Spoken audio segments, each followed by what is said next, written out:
just going through these past few months and working with a teacher and learning about Black history and just the obstacles that Black people face every single day, I look back on that podcast and I am so embarrassed that I even had those thoughts, much less put it out there, because I was that Karen. I was a Karen. I was a Karen who basically said, but what about all lives matter? Right, because I guess I'm, again, going back to your history here, being in a big city like New Orleans and LA, I am shocked, and don't take this as an insult, by your level of ignorance as it relates to race and, you know, what it means to say Nazi chic to Jewish people and what it meant to Faith in her life. I do a show, and it's my second season. I have to be honest. You know how many times someone has said, why is Tamron Hall's virtual audience almost all Black? When it's diverse people who are in our virtual audience. Our audience is diverse.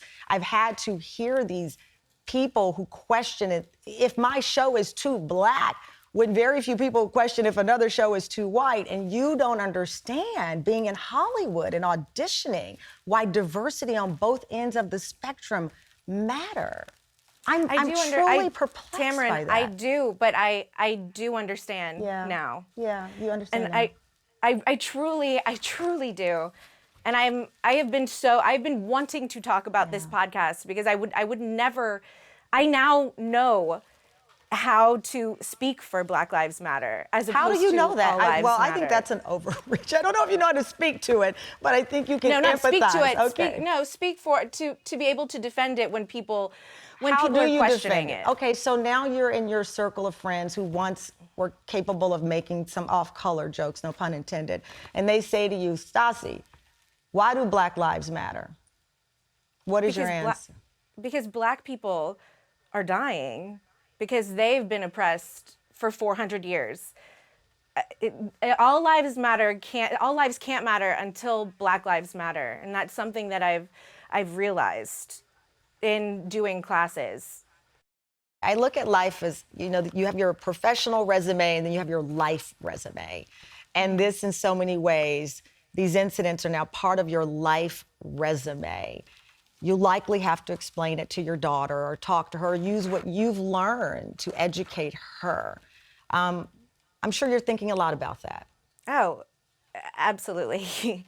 Absolutely. And that's something that I ask my coach about all the time, and how best to talk to a child about this. Because like I mentioned earlier, when I was learning about everything, I think the weeks that we focused on Black history, a light went off in my head, and just learning about everything, you know, for a couple weeks straight, all at once, just made me.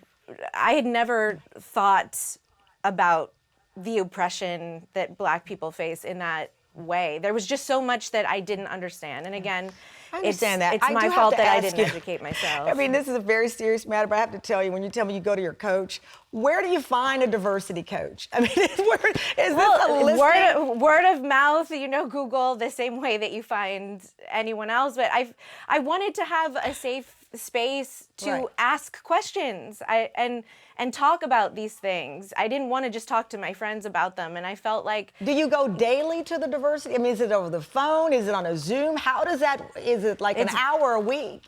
No, it's on Zoom, and we meet once a week, and I have homework and we have discussions and all of that. What was like your last assignment that you recall that you had?